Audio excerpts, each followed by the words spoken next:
resistance is futile. Boldly going where no show has gone before. This is The Week in Geek with David D. Squared and Brian Held. Heard live on News Talk 99.5 WRNO and the iHeartRadio app. Here are your hosts, Brian Held and D. Squared. Greetings, people of Earth. This is The Week in Geek, your source for geek and pop culture news that's trending now. I'm your host, D Squared, with Brian Held. Brian Held. How the hell are you, buckaroo? Man, I'm doing good. We were at the the Oddities and Curiosities Expo yesterday in the Ilario Center. So what you were? Oh, okay. I thought you were talking about the French Quarter or something. No, No, Okay, no. Just clearing it up. Yeah, no, it was cool. A lot of crazy stuff going on. A lot of Was it like the taxidermy and things floating in formaldehyde? Yes, and they had people suspended from piercings. No. They did. Well, I'd have been out. I'd have turned around and walked right out. Yeah, yeah. I had to kind of walk away from that. Don stuck around and took a few pictures. He's a pervert. That's why. Jeez. And they had a nice stage show, which we interviewed Joseph CR Vourteque, which will air later on tonight. So, well, alrighty then. So, all right, well, let's lay out the show real quick. We're going to start off with top nerd news, and then we're bringing on our boy Skungy, right? Yes, yeah. What is it, We Few or how? We Happy Few is what he's covering. That's that drug game. It is kind of crazy. Drugs are bad and gay. Yeah, and we got... Yes? Well, so we got some Twitch streaming to talk about, and then, of course, we'll get into the third segment and talk a little more about the Oddities and Curiosities Expo with Joseph CR Vourteque, and then close out the show with This Week in Geek History. And now, your top nerd news stories from around the world, brought to you by the Viridian Tea Company. Find them on Etsy. And now, your top nerd news stories. All right, Brian, what's topping us off tonight? Well, you pointed out to me that Disney was talking about the possibility of shutting down 20th Century Fox, wanting to avoid genre films. Yeah, well, I mean, what piqued my curiosity was just that they're talking about getting rid of the Aliens franchise. They're talking about getting rid of the Predator franchise. And, there was even speculation as to what they might do with the New Mutants, and the other one was I can't remember whatever the hell it was. Well, it does look like that things that are in current production or have been completed as of this moment will move forward and get released, but it does, put a big question mark on the rest of the stuff that they have, potentially coming out, especially all the X-Men. Well, Avatar and X-Men look like that's what it was. Avatar. Yeah. Well, I hate that freaking movie. It's just so stupid. It's just no redeeming portion of that movie. It was a flaming dumpster fire from start to finish. The big thing to remember is when it came out, of course, 3D was the big push at the time, and so seeing it in that kind of venue was interesting. Yeah, but you're right. But it's Pocahontas in space, and who cares? And the fact that, what's-his-face was saying that he's going to do like 3 or 5 more films, I'm like, really? Yeah, right. I mean, that's what cracked me up. I mean, we're still technically waiting for 2, and it's been, how many freaking years now? Yeah, I'm not counting. Right. I didn't even want it as soon as 1 was over. So, actually, that can go onto the trash heap of history for all I care. But look, the new Predator movie actually looks pretty damn good. I saw another trailer for it, and it looks fun, man. I mean, I would imagine that if it does well, they're probably going to reevaluate some of this. It looks like Searchlight and Fox 2000 are safe for the moment. Yeah, all the hoity-toity, fancy, artsy-fartsy crap's going to stick around. But I'm really interested to see more about, what they're going to do with the entire mutant, avenue of things. I'm sorry. Were you talking about something? I was. I'm sorry. I was dozing off. Okay. I just heard mutants. Do mutants really bore you that much? They do. I'm done with that. I mean, just let's move on to something else, man. I mean, and I'm not talking about like in the show. I'm just talking about like they've ruined it already. Fantastic Four. There's no salvaging that crap anymore. Well, but those aren't mutants. All right, but also like the New Mutants and all that stuff, like with Deadpool, they're all a punchline. I mean, it's all just a punchline. I don't want to see Logan anymore. I don't care about Phoenix. I don't care about Cyclops. I don't care about any of it. I don't care about Magneto anymore because Fassbender, I hate him now. Okay. I don't care about any of it. And if I never see another movie about the X-Men again, I'll be happy. I just don't care because whenever it comes out, if it comes out, it's what's it going to be? It's not going to be anything like really. Wow. I mean, I think the last good movie they put out was Logan. Logan was fantastic. And that really was not really much of a mutant movie. It was, he was saving a bunch of orphans that were freaks and had cool little powers. That was really the gist of the story, and him finally finding peace, a.k.a. dead. Like you believe this entire mutant debacle needs to be is dead. Yes, exactly. Thank you. You said it, not me. All right, moving on. Well, speaking of closing things down, it looks like Fox is taking back the licenses for Buffy and Firefly from Dark Horse. Sons of biscuits. Right, and they're bringing in Joss Whedon to kind of cap off the Buffy series to give fans some closure to that. I mean, that's nice of them, Yeah. I mean, I it kind of sucks. I mean, I don't think I've read one of the comics in years of either of those, but I mean, a lot of times when they're doing these stories, that they're in the middle of arcs, so it really kind of sucks that they're gonna have to wrap up all this stuff like rather quickly to try to get to a payoff much sooner. Yeah, I think they've got like 4 issues to wrap it too. God, that sucks. Yeah, that's harsh. And they started with Buffy way back in September of '98, so 2 decades that they've been doing this. And the Fantastic Four was going on for 55 years, and then they went bye-bye. Right. Well, but they're coming back. They are. Came back last week. Yes, that's true. What's interesting too is that Whedon also wrote a series called Fray, which is an expansion on the whole Buffyverse, and that was his first foray into comics. They don't know what's going to happen. Like Joss Whedon doesn't know what's going to happen legally with that series. So it would probably be best to just kind of wrap it up, and then whatever happens. You can start fresh, start anew, and look this. Going back to the Fantastic Four thing, I think I said it several shows ago. The only way I'll ever buy back into the Fantastic Four is not through the Fantastic Four, but if they give me a Doom movie. If they give me a Dr. Doom movie, I'm all in. And not that stupid one where his face got all like shiny. Oh, I've got space herpes. Well, no. Why the focus on Doom? Because I love Dr. Doom. He's an awesome-ass character. He's a perfect standalone character. I mean, he's like an evil Batman. That's basically what he is. He owns a damn country, Latvia. Right. Big smile. Big smile.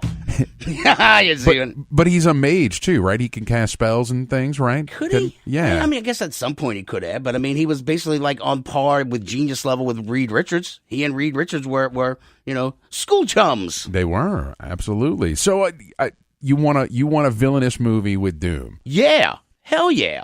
All right. I mean, because they keep screwing up all the hero movies.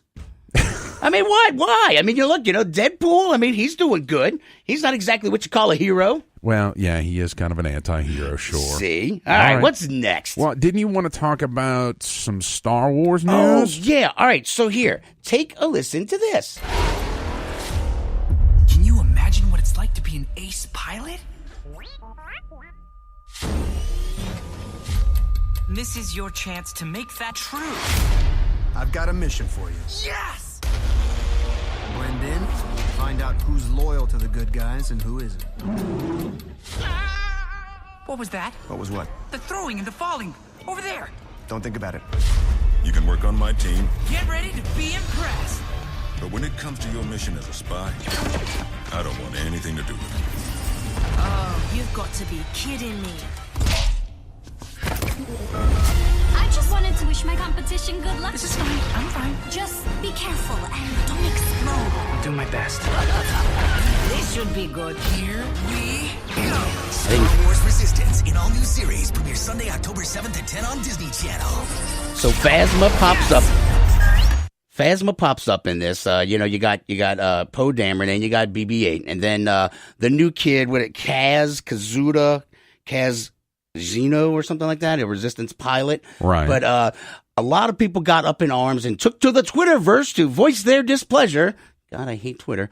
But in essence, they were complaining about the it's a kid's show, and the animation looks like crap. And it's really funny because I don't know who it was, and I didn't retweet it, but this was the best part of it. They're like, think back to the Clone Wars, Little Luke Skywalker and his Padawan save a baby hut and become friends. Then in Star Wars Rebels, the kid finds somebody else, and they learn the power of friendship. But then at the end of them, they all made great story arcs and became really dark and awesome. Just death and mayhem everywhere. And so people are like, this looks like a kid show. It's going to be stupid, him playing around with his X-Wing buddies. But yeah, at some point, it's got to move into some dark, twisted crap. Possibly. And I can't, just time. There are a lot of people complaining about the art style. It's being described as anime inspired. I think that's one of the things that's difficult about a lot of current animation is that just due to the production deadlines, this style of animation, it's here to stay. We're not going to see animation that we did from like He-Man or Scooby-Doo or the Hanna-Barbera days. Right, Transformers, all that kind of stuff back in the day. It's just technology has evolved. The animation styles have evolved. That's what we got. There's a new Teenage Mutant Ninja Turtles coming out again, as if we didn't need another new Teenage Mutant Ninja Turtles cartoon. Right. And it is straight up anime. I mean, like with the little lines coming off their heads and them going, oh, I mean, it looks horrible. And then they're giving them magic weapons. I mean, they stopped trying now. Well, and they just stopped trying. In the new TMNT deal, they have unique looks for each of the turtles. I do think that's kind of interesting versus just differentiating them from their bandanas. Who cares? Color-coded heroes. It makes it easy to remember. Well, I like color-coded heroes. But they're unique looking. Well, you can make your own character unique in Fallout 76. You see what I did there? Yes. Yeah. But they got some weird card thing that they're adding to the specials or whatever. But one of the things I really wanted to talk about was how they're going to handle the PvP. Yeah, the griefers. Right. So if you're an a-hole, they're going to let the entire world know you're an a-hole and put bounties out on you. Right, yeah. You'll have a bounty on your head. You'll become wanted for murder if you go and grief other players. And then people can hunt you down and collect bounties.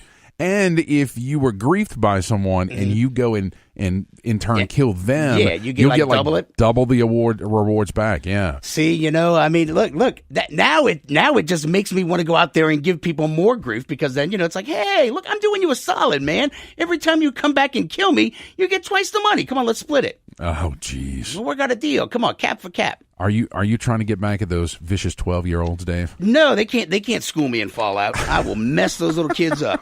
They can't do it in Fallout. Fair enough. Let's see. You wanted to talk about Back to the Future? Yeah. Are they going to reboot it? I don't think so. No. Well, actually, what really what I wanted to talk about was that there was rumors, mere speculation that they were going to do a Back to the Future 4. That's not going to happen ever. But I'm surprised that this has not been rebooted. It is ripe for a reboot. They're trying to reboot everything. I'm surprised that this conversation has yet to turn into reboots. I bet if we give it 2 weeks, what's the over-under before we get a reboot popping up in the news? I'm going to say a month. I'm going to say it's under a month that we're going to start hearing rumors about a Back to the Future reboot. Well, you think over a month? I don't know, because Bob Gale and Robert Zemeckis both have stated that this won't happen over their dead bodies, and even when they die... But a 4. You're saying a 4 won't happen over their dead bodies. Right. No mention of a reboot. Wow. No mention of a reboot, Brian. We don't need to reboot Back to the Future. Reboots? It's perfect. Reboots? Yes. As Don't it talk is. to me about reboots. Well, no, I could have done without portions of 2 and large portions of 3 as well. Yeah. It's come on. We waited so long for him, and then they gave him to us back to back. Right. That was when the film industry learned not to put "to be continued" at the end of a movie. Fair enough. They learned. Apollo 11 or Spock? Oh, Apollo 11. All right, look, this should appeal to all of our space nerds out there, especially all the guys who love NASA and Star Trek and everything like that. They released them a few days ago, but you can either go to NASA.gov or the other one is apolloinfo.org. It's something like that. Okay. We'll put it on Facebook. But they took the entire 19,000 hours of audio of going back and forth from them talking to the astronauts in the capsule, going through the landing on the moon, etc., and them coming back and splashing down in the ocean. Took them 5 years to go through all this and digitize it, and then actually kind of find out exactly who was talking and let you know who it was. And it's over 2 years worth of material. It's insane. So here's just like a minute and 10 seconds, but this is when they were getting ready to decide whether they were going to land or not. Yeah. And then it's pretty cool because when they're like, all right, is mission a go? And you got these guys going here. Take a listen. We have position 2 on the alarm. Raj, position 2, all flight controllers, 20 seconds to go for landing. Okay, all flight controllers, go for landing. Retro. Go. Fido. Go. Guidance. Go. Control. Go. Telcom. Go. GNC. Go. Econ. Go. Surgeon. Go. Capcom, we're go for landing. Red 5 going in. 1201 alarm. Same type, we're go flight. Okay, we're go. Okay, engine stop. ATA at a descent. Mode control both auto. Descent engine command override off. Engine arm off. 413 is in. Like this is them actually. They're actually We landing. copy you down, Yeah. Eagle. Okay, everybody, T1, stand by for T1. Tranquility Base here. The Eagle has landed. Nice. I know, right? Tranquility, we copy you on the ground. You got a bunch of guys about to turn blue. We're breathing again. Thanks a lot. That is awesome right That there. is Thank awesome. you. Oh, wait, here it comes. You're looking good here. Go up the limb now. Here it is. That's one small step for man. One giant leap for mankind. Nice.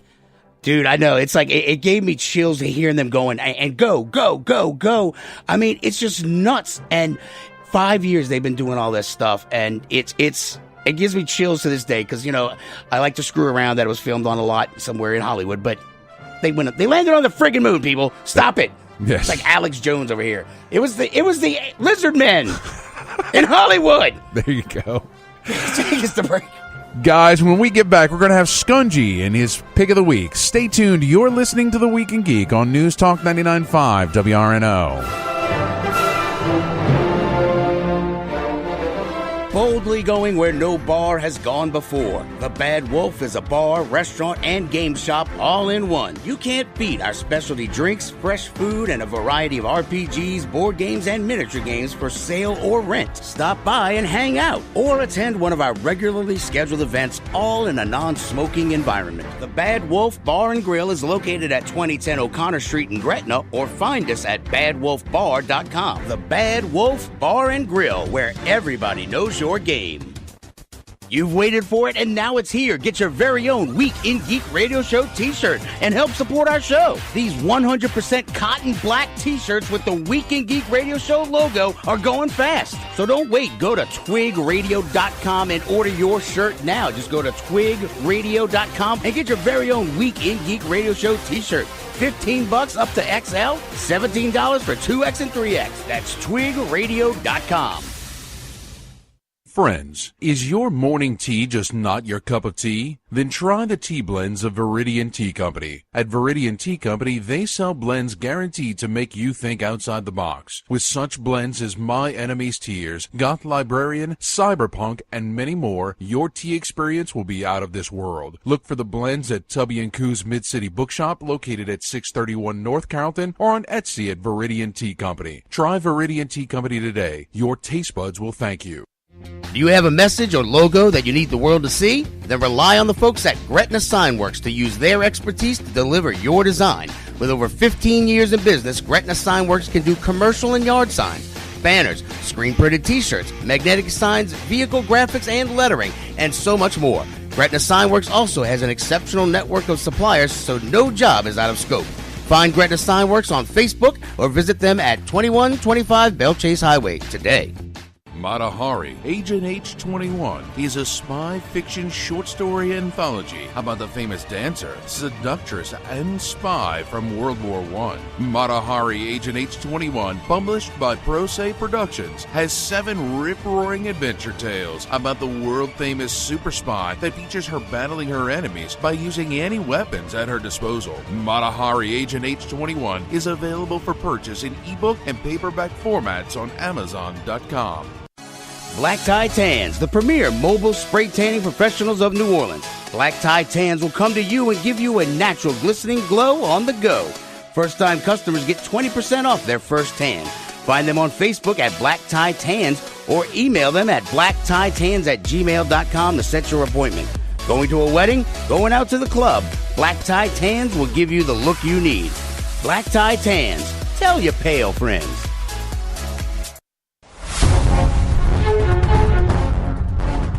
Hello, creeps. It's me, John Kassir, the voice of the Crypt Keeper, and you're listening to The Week in Geek. Welcome back into The Week in Geek, your source for geek and pop culture news that's trending now. I'm D Squared with Brian Held. Brian, it is your favorite time of the show. I'm so happy. Are you? Don't lie to me. I am. You are lying. I knew it. I am not what you would call a handsome man. Skungy's Pick of the Week is brought to you by GameStop and ThinkGeek.com. Skungy's Pick of the Week. He might be an idiot savant. Woohoo! Skungy, what's shaking, bacon?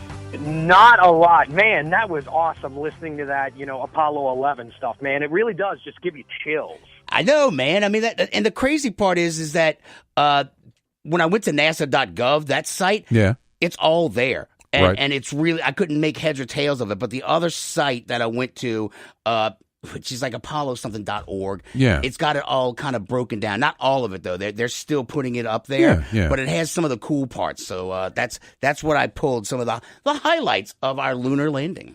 Fair enough. All right, Skungy, what are we talking about? We're talking about We Happy Few. That drug game, yeah. We Happy Few actually was released on Xbox Preview about 2 years ago. But now the final actual retail release has just happened last week. Okay. So this is a game that is set in an alternate history, 1960s London. All right. So kind of like Fallout is set in an alternate Earth? Yeah, kind of like This one is set. It's after the events of World War II. Now, I don't really want to go too much into the story because I don't want to give too many spoilers. All right. But something has happened in the past that the people of London have decided that it would be just so much better if they took this drug called joy that made them forget about their past and see everything as sunshine and rainbows and unicorns and butterflies. All right. Okay. So they go through their life just basically, having this, denial about anything that happened in their past. And, well, you play a guy who's coming off of his joy, as they call it. Now, some people, they have adverse reactions to the drug, and they wind up because they're called downers because, who wants to be hanging out with a downer when everything's so nice and lovely? Well, they live outside of the city in, like in the suburb areas and everything. Do they live downtown? Oh, God. Exactly. Sorry. And they have, these, disheveled lives. Like everything inside the city is nice and pristine, even though you have the joy and it makes everything look pretty. It's still somewhat run down, but not nearly as run down as the outskirts. So this is a first-person game that you go through and you play three distinct characters going through the story of this 1960s London. So, wait, you're going to switch characters throughout the story? There's going to be, it's not like some games where you go one character and then you play another and then you go back. No, you're going to play through one story, then you're going to play through another, and then you're going to play through a third. Okay, that's fair. So it's very story-driven. Now, this game, where I say it's first-person, it's not a shooter because you don't really have guns or anything. You're going to have melee weapons like clubs and a cricket bat, because, of course, you're in Britain, so you have to have a cricket bat. Right. And an umbrella. There's an umbrella that you can use to stab people and cause bleeding as an effect. That's kind of like an homage to the Avengers, not the Marvel Avengers, but the old the Kingsman. BBC Avengers. It's the Kingsman now. Yeah. Yeah, Kingsman now, yeah. So the game relies heavily on stealth because when you are caught doing something that you're not supposed to be doing, like, it's not like one person comes out and gets you. It's like the entire town starts lighting torches and starts coming after you. Oh, nice. wow. All right. I like that. So You want to be kind of stealthy and everything like that. Now you can do one-off fights and everything, and that's fine. But the game so far, I've played it for a good amount of time now, and it's really unique because it has like a crafting system where it's got one of the best ideas for a crafting system. We've seen a lot of crafting systems in games like Fallout and everything like that. This one has the best one. You have these safe houses that you get throughout the world where you can, fast travel between all of them. You can sleep and replenish. Well, they have this cache that you could put all your craftable items in. And even if you're not in the cache, you could still craft with items from that cache and not have them in your active inventory. Oh, crap. Is that awesome? Yeah. So it's like you're not like, and because this is a game where you do come over encumbered and you're carrying too much and you can't run and you move really slow, and that sucks when you're running away from like 17 It's like Fallout. Why am I carrying 50 colanders and 28 teddy bears? Yeah. What is going on here? Exactly. Right. So yeah, that is like an ingenious mechanic that I don't understand why more games haven't adopted that. So that's one like big A plus for it. Okay. The story so far is so good. I mean, it doesn't take your hand, like hold your hand going like, all right, we're going to go to this part and you're going to find out what happened here. No, you kind of got to put two and two together. You pick up letters, and you read them. They'll tell you what's going on in the past or somebody did something here. And you kind of put two and two together. And I kind of like that because if you want to read this, if you want to learn about the story, you can. If you just want to play the game for the game, you can do that too. You're not forced doing it. All right, so, I mean, what's the overall objective then? The overall objective is in the game, when I've only played through Author's Story. Now, Author's Story, one story is like 25 hours for this guy's story. Nice. Then the other two characters are about 15 hours apiece. All right. Well, that sounds like good bang for your buck. Objective is you've come offer your joy, and you're trying to get out of the city, and you're trying to get to your brother. Now, I don't want to, like I said, I don't want to give away too much. You learn that way. I don't want to give away like the circumstances of what the brother is in or how the brother got where he is, because that is spoilers. But okay, no, that's fair. So that's what he's doing, and that's just that one person, and you meet another person that you're going to play as while you're playing through his story. Okay, that's fair. So you have this overarching goal, but then there's all of this other ancillary story that you can tap into and kind of figure out what's going on in the world as a whole. Is that a fair statement? Yeah, absolutely. Okay. Yeah, and there are side quests that you can go on to because it's an RPG element where you get skill points that you can use to improve your character, make them more stealthy, give them more power, be able where they can carry more stuff or become stronger, stuff like that. And you do the side quests so you can bolster your character that way. All right, cool. Now, that being said, there is one little caveat with this game. What's that? And kind of like with games that do these game previews, this game is one of my favorite lines, buggier than Louisiana in July. All right. Okay. I mean, there are some side missions that you can't complete because there's a bug in the game. I've run into 3 side missions that I can't complete because of bugs. So is this like Assassin's Creed Unity par level of bugginess? Not that bad. Oh, okay. Not that All bad right. where I want to break my phone because you just mentioned that game. All right. It's not that bad because the game's still playable. It Okay. just comes with some hiccups and some texture mapping, but you can, well, for the most part, get through it. It's just a couple. Luckily, it's been nothing that's been major story that prevents you from progressing in the game. All right. So what's the price and platforms there, Skungy? The price is going to be $59.99 for the base game. There is a deluxe edition at $79.99 that comes with the season pass. The season pass is only $20. It's not a lot. They haven't said what is going to be in the season pass. Now yet. even buggier side missions. Exactly. You couldn't complete this quest. Well, do you want your whole game to crash? Here's a season pass. Well, all right. So now you mentioned it's on Xbox One, PS4, and PC. Thank you. Now, some people can see those bugs and see some of the initial gameplay that you did on Twitch, right? Yeah, I actually just saw you've been on my case for years to do it, and I finally broke that, and I'm going to start doing them with most games. I won't be able to do them with all games, but I'm going to try to do it with more. You can find me on Twitch at revskungy, REVSKUNGY, and I played about 30 to 40 minutes of the game, walked you through it, told you about all the different things in it, went through a mission just to give you an idea of what the game looks like and how it plays. That way, you can hear me talk about it, but watching it actually played can really be a determining factor of whether or not you want to get the game. Yeah, and I think you did a really good job. As soon as you told me, I went and watched it. Good overview, sir. And not to be outdone and feel left alone, I myself went and got the copy of Graveyard Keeper that just dropped this week, and did a Twitch stream on the twigradio Twitch channel, so folks can see that. I just downloaded that as well. I mean, that looks very, very interesting. It looks like a very cool little game. It's kind of like Stardew Valley on steroids with very dark humor. Yeah, with a graveyard. Yes. So, well, while y'all have been talking, I've been watching a playthrough of Phantom Doctrine. Oh, what's this XCOM-like video game where it's like the Cold War era, but it's XCOM. Yeah. Oh, that looks. They should have had that for years now. Yeah, man. it still hasn't come out for some freaking reason. Let's see. I'm looking at it right now. I don't know. I'll share it on our page later. Yeah, that's cool. Y'all keep talking. I'm busy. Oh, that's fine. Hey, well, hold on, Dave. We got some esports stuff you wanted to mention too, right? Oh yeah, Evil Geniuses just won the Call of Duty World League championship in Columbus, Ohio. I gotta hit up my man Preston Byers of .esports.com, see if we can bring him on in a little bit. But I'm not sure if we're gonna have time though. Okay. And they won, and it's been going on all weekend. Wait, what'd you say?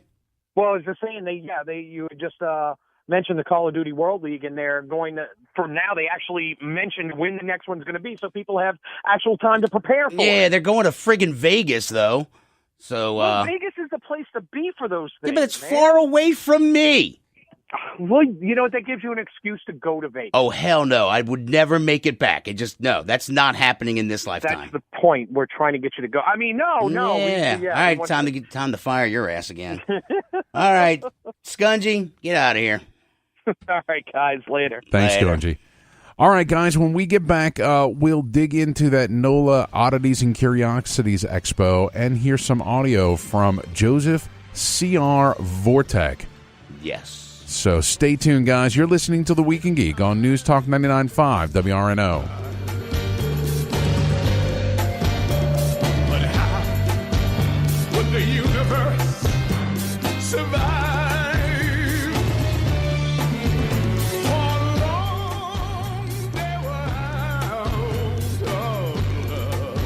Boldly going where no bar has gone before. The Bad Wolf is a bar, restaurant, and game shop all in one. You can't beat our specialty drinks, fresh food, and a variety of RPGs, board games, and miniature games for sale or rent. Stop by and hang out, or attend one of our regularly scheduled events, all in a non-smoking environment. The Bad Wolf Bar and Grill is located at 2010 O'Connor Street in Gretna, or find us at badwolfbar.com. The Bad Wolf Bar and Grill, where everybody knows your game.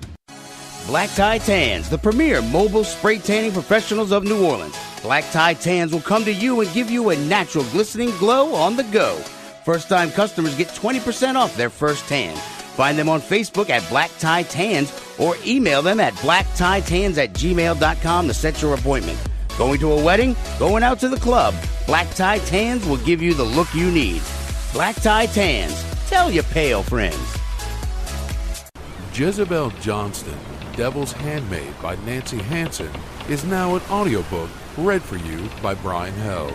It's a tale of a young girl from Tortuga who disguises herself as a boy and bluffs her way onto a pirate ship, chasing after her one true love, only to find adventure on the high seas. Jezebel Johnston, Devil's Handmaid is available on Amazon, Audible, and iTunes. Get your copy of Jezebel Johnston today.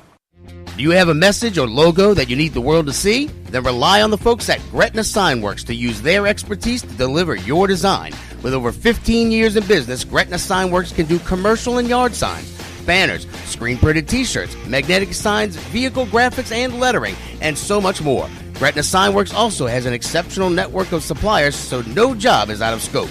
Find Greta Steinworks on Facebook or visit them at 2125 Bell Chase Highway today. Friends, is your morning tea just not your cup of tea? Then try the tea blends of Viridian Tea Company. At Viridian Tea Company, they sell blends guaranteed to make you think outside the box. With such blends as My Enemy's Tears, Goth Librarian, Cyberpunk, and many more, your tea experience will be out of this world. Look for the blends at Tubby & Coo's Mid-City Bookshop, located at 631 North Carrollton, or on Etsy at Viridian Tea Company. Try Viridian Tea Company today. Your taste buds will thank you. You've waited for it, and now it's here. Get your very own Week in Geek Radio Show t-shirt and help support our show. These 100% cotton black t-shirts with the Week in Geek Radio Show logo are going fast. So don't wait. Go to twigradio.com and order your shirt now. Just go to twigradio.com and get your very own Week in Geek Radio Show t-shirt. $15 up to XL, $17 for 2X and 3X. That's twigradio.com.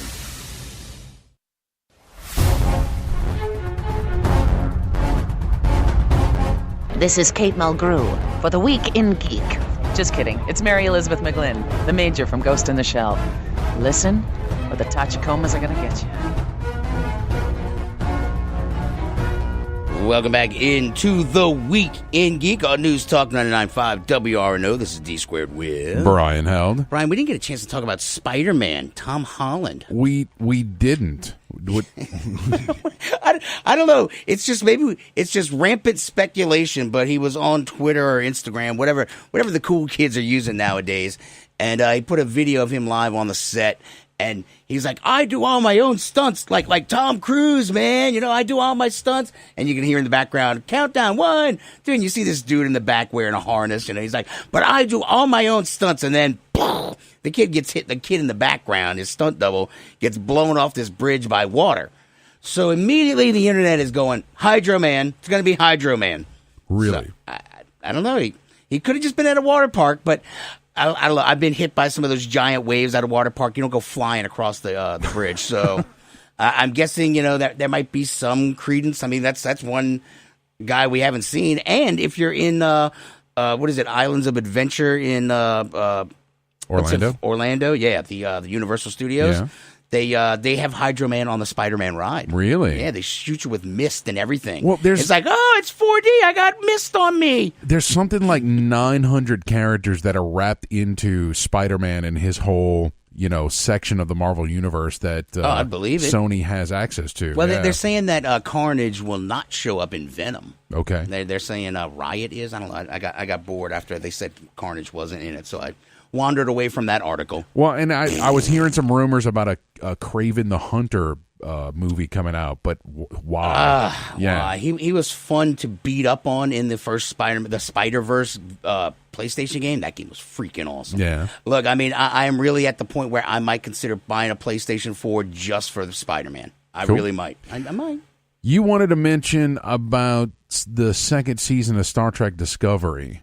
Right? Yes. Ethan Peck has been selected as the Spock for this. Gregory Peck's grandson, yes. Or is it his son? No, it's his grandson. Yeah. I don't know. Gregory Peck's old. He is. I am so disinterested in Star Trek Discovery. A large portion of that being the paywall. Like, I don't want to pay CBS All Access. I've got enough stuff that I'm paying for right now. Well, I had something pop up on my Facebook feed about, you should get CBS, All Access. It had Star Trek in the middle and two bums that I'd never even heard of on each side of some other stupid shows that I'm not even remotely interested in. Well, I just, I'm not particularly interested in seeing them rehash the original series. Like, they've brought back Captain Pike. Right, so he's in there. So of course you have to bring back Spock because they're bringing back Picard. Well, that's for a different series. Oh, it's not. Yes. It's not for STDs. It's not for STDs. No. And then of course there's going to be a change to the Klingons again. They're going to. Yeah, that when you told me that last week, I almost lost my damn mind. Yeah. That's so just, I'm done. Right. But well, hey, look, I was at the New Orleans Oddities and Curiosities Expo with Don Cooper yesterday, and it was a pretty interesting show. This is the first time they were here over at the Hilario Center on the West Bank. Did Don run off with the carnival? He did not run off with no. Okay. All right. He sent me a picture of the girl hanging by hooks. Yes, it was kind of disturbing. It is disturbing. Yes. But it was very well attended. I mean, it was a really packed house all day long despite the rain.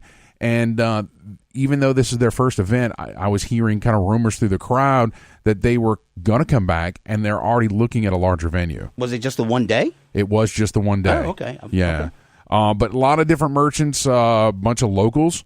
I saw an artist from Algiers, had some fantastic work. Nice. And lots of crazy things like the taxidermy, like stuff in jars and things, skulls, but jewelry and all that. Tell us about this interview you did. Right. So there was a stage show while we were there, and you had Joseph CR Vourteque as the MC and a sort of carnival barker bringing people over to the stage. And then Lady Beast, who's a local performer here. And then there was an opera singing guy with Lady Daggers, who was, as he was singing, throwing daggers at him. It was kind of interesting. Oh, my God. Yeah. So Joseph CR Vourteque is our guest tonight, and this is some audio from him.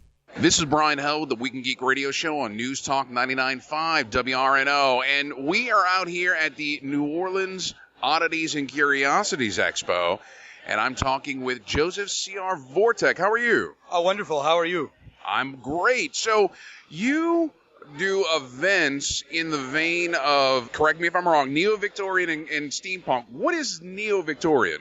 Well, we usually use the term neo-vintage. So, I mean, the kind of people who do neo-Victorian stuff, that kind of fits in the neo-vintage, grand scale. What we like to the way I use the term neo-vintage to describe like an amalgam of just about anything that kind of takes elements from the 1870s through the 1950s and mixes them with more contemporary elements too. So you kind of take cool stuff from the past, mix them with stuff from now, and kind of create a new movement that harkens back to an earlier time. All right, and so I'm assuming you're here in New Orleans, but you do events all over the country. Mm-hmm. How do you get into doing this style of presentations and events? Sure. Well, a lot of it starts, of course, with hustling. You look for opportunities in various markets. You try to find people doing similar events to the kind of events you do or you're into. You try to find people who are doing events that fit with the style you do, and you pitch them. You're like, hey, have you heard of me? This is what I got to offer. I think I could bring a lot to your event.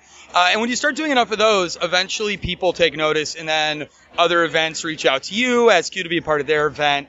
Other people reach out to you and ask you to come out to their market, do shows, and it kind of opens up a bigger market. It opens up a kind of big community. So all over the country, you kind of actually see a lot of the same people at a lot of events like this, from San Francisco to New York to Detroit to Chicago to Tampa, New Orleans, and other places. You'll see that. You'll kind of consistently see similar sideshow, variety, vaudeville, burlesque performers because we all kind of know each other. We all kind of stay in touch. We do a lot of different festivals all over the country. So I'm getting a vibe of kind of a carnival atmosphere to a degree. I know that a lot of entertainers do the Renaissance Festival circuit and things like that. So, I mean, what is it about the vintage and steampunk side of things for you? Why that particular genre? Well, I kind of like mixing a kind of dark, almost gothic element with a kind of lighter circusy party element to it. I like a lot of the fashion, like this 3-piece circus suit I'm wearing right now. I'm a fan of that. I had the word was in my head. I apologize. We're doing like 4 shows now. I think we have 2 more to go. I like the pageantry of it all. I like the theatricality of it. I love just old vaudeville and circus culture. I've always loved the kind of the ballet style of that. I do a lot of emceeing and balleting as well. So I like the talker routine. And I don't know, it's just, there's something about that entire world I really like. My entire apartment's very neo-vintage. I have a lot of weird oddities and taxidermy and stuff in jars myself, antiques. I mean, a lot of the props I use on stage are actually antiques. So, and I was brought up in a theatrical family that really liked both like the contemporary and the old school. So now, do you have classical training in that space, or is it something you mentioned your family? Did they bring you up and train you to do the MC and do the entertainment on stage? Not in the classical sense. I mean, my parents are big fans of the arts, but neither of them are really like stage performers in any way. But I was taught. I did training in dance from a young age. I'm taught in tap. jazz and Broadway style dance. I'm a trained singer, trained in improv, entertainment, trained in a degree of like physical comedy, a little bit of clowning here and there. So that's kind of like where my training comes from. It's nothing that's explicitly in the realm of vaudeville, but it is kind of, I'm trained in what can lead to being able to do a lot of vaudeville routines. Now, you mentioned, we talked earlier before this interview, and you mentioned you come down here a lot. Are there other shows in the New Orleans area that you're into that you do? Well, I did the Edwardian Ball a couple years ago when they brought it out here from San Francisco, and that was fantastic. When I come down here, I'll jump on any number of shows that friends of mine produce down here. I'm friends with like producers such as Bella Blue and Go-Go McGregor and Trixie Minx, amongst other people. Yeah, and some of the performers I'm working with here are also, they produce shows as well. So I kind of come down here and I work with various people on various shows when there's an opportunity for that. Fantastic. So where can folks find more about you and about your schedule of events, how, social media, website, all that kind of stuff? You can look up, I'm on Facebook. If you look up my name, which is a little weird to spell, but it's Vourteque, that's Vourteque. If you look that up, you'll find me. I'm the only person in the world with that as my stage name. I'm also actually an electro swing and neo-vintage DJ and music producer, too. So you can see other shows I'm doing both as a DJ and a stage performer. And my DJ shows usually incorporate stage performance into it. And then if you look up Calliope Presents out of Chicago, we do a lot of shows all over the country as well. And where do folks find your music? Are you on a YouTube and things like that? I'm on Dead to Me Records. That's D2M, the letter 2. So Dead, the number 2. It's been a long day. The number 2 Me Records. And again, look up Vourteque. You'll find my stuff. I have 3 releases out. The newest one's called the Bombshell EP. Wonderful. Well, Joseph, thank you so much for taking the time today. Brian, thank you so much, Brian. Remind me of the babe. Saw my baby crying hard as babe could cry. What could I do? My baby's love had gone and left my baby blue.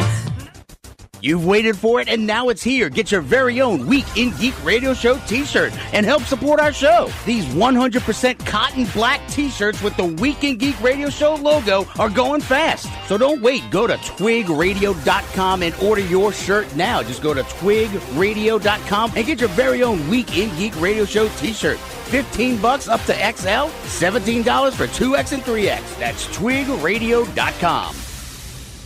Friends, is your morning tea just not your cup of tea? Then try the tea blends of Viridian Tea Company. At Viridian Tea Company, they sell blends guaranteed to make you think outside the box. With such blends as My Enemy's Tears, Goth Librarian, Cyberpunk, and many more, your tea experience will be out of this world. Look for the blends at Tubby & Coo's Mid-City Bookshop, located at 631 North Carrollton, or on Etsy at Viridian Tea Company. Try Viridian Tea Company today. Your taste buds will thank you. Black Tie Tans, the premier mobile spray tanning professionals of New Orleans. Black Tie Tans will come to you and give you a natural glistening glow on the go. First-time customers get 20% off their first tan. Find them on Facebook at Black Tie Tans or email them at blacktieTans@gmail.com to set your appointment. Going to a wedding? Going out to the club? Black Tie Tans will give you the look you need. Black Tie Tans. Tell your pale friends. Boldly going where no bar has gone before. The Bad Wolf is a bar, restaurant, and game shop all in one. You can't beat our specialty drinks, fresh food, and a variety of RPGs, board games, and miniature games for sale or rent. Stop by and hang out, or attend one of our regularly scheduled events, all in a non-smoking environment. The Bad Wolf Bar and Grill is located at 2010 O'Connor Street in Gretna, or find us at badwolfbar.com. The Bad Wolf Bar and Grill, where everybody knows your game. Do you have a message or logo that you need the world to see? Then rely on the folks at Gretna Signworks to use their expertise to deliver your design. With over 15 years in business, Gretna Signworks can do commercial and yard signs, banners, screen-printed t-shirts, magnetic signs, vehicle graphics and lettering, and so much more. Gretna Signworks also has an exceptional network of suppliers, so no job is out of scope. Find Gretna Signworks on Facebook or visit them at 2125 Bell Chase Highway today. Mata Hari, Agent H21 is a spy fiction short story anthology about the famous dancer, seductress, and spy from World War I. Mata Hari, Agent H21, published by Pro Se Productions, has 7 rip-roaring adventure tales about the world-famous super spy that features her battling her enemies by using any weapons at her disposal. Mata Hari, Agent H21 is available for purchase in ebook and paperback formats on Amazon.com. This is The Week in Geek, your source for geek and pop culture news that's trending now. Inconceivable! Follow The Week in Geek on Instagram at The Week in Geek Radio Show. Ha ha, you fool! You fell victim to one of the classic blunders. Here's David and Brian. Welcome back into The Week in Geek. As always, we want to strongly urge you to check out our Facebook page, facebook.com/The Week in Geek. Check out our website at twigradio.com. Follow us on Twitter at twigradio. And just like the voice guy said, on Instagram at The Week in Geek. Brian, how can people listen to this lovely show? Well, if you missed any part of tonight's show or you want to catch your favorite part again, you can always find us on Spreaker.com or download Spreaker for your smartphone or tablet. We're also on iTunes, YouTube, Stitcher, Google Play, the iHeartRadio app, and at WRNO.com. This week in Geek History. We're sending you back to the future! Yes! Oh my God! This week in Geek History is brought to you by Jezebel Johnston, Devil's Handmaid by Nancy Hansen, read by Brian Held. Available on Amazon, Audible, and iTunes. This week in Geek History. Yes! Oh my gosh! Da-na-na, da-na-na. All right, Dave, right out of the gate. Yeah. August 13th, 2004. Adam Curry, who was a former MTV video jock, launches the Daily Source Code podcast.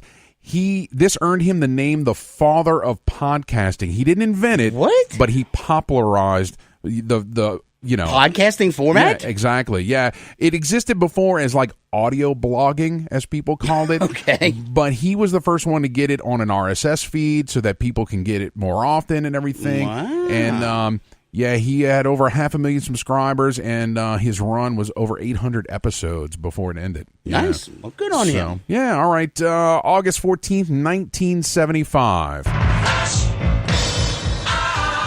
You got to guess this one. All right. Directed by Jim Sharman and starring Tim Curry, Susan Sarandon, Barry Bostwick, and Richard O'Brien. Rocky Horror Picture Show. There you go. Well, as soon as you said Tim Curry, I started thinking Clue. When he said Susan Sarandon, yeah, I was thinking Clue. But all right, you said Barry Bostwick. That gave it away. Yes. All right, August 15th, 1977. The WOW signal is received by SETI's Big Ear radio telescope and closely matched the expected parameters of an alien signal. Wait, what? So the SETI, the search for extraterrestrial intelligence, right? They received the signal. They called it the WOW signal that looked to them like it was actual aliens sending us a signal. Now they've never been able to find it again. Right? They're still trying to look for it, but yeah, that was weird. Yeah, it's kind of interesting. So okay, maybe we're not alone. Maybe not. All right, August 16th, 1973. The first convention to be officially called the San Diego Comic-Con begins in San Diego. Yay! Yeah. So, and then it's overpriced and, the normal fan can't make it. Hundreds of thousands of people and all that good stuff. All right, you'll like this one. August 17th, 1986.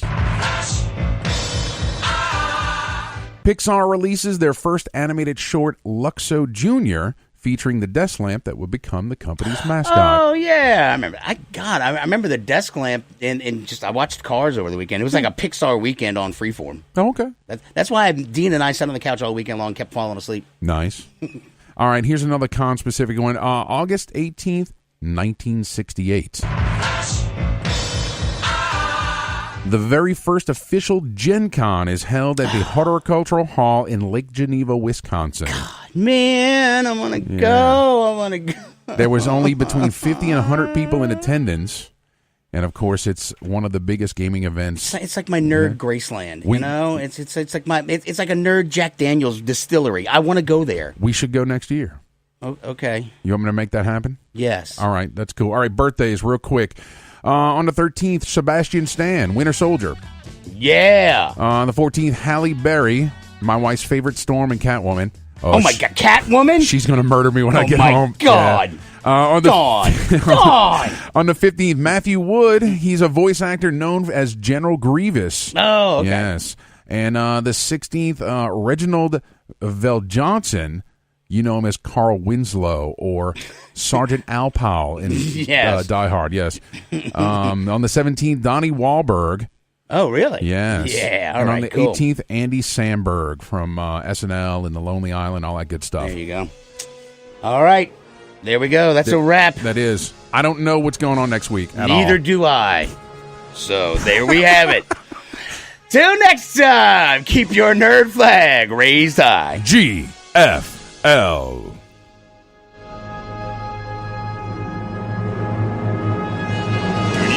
For Walton and Johnson, News Talk 99.5 WRNO FM, New Orleans, an iHeart radio station.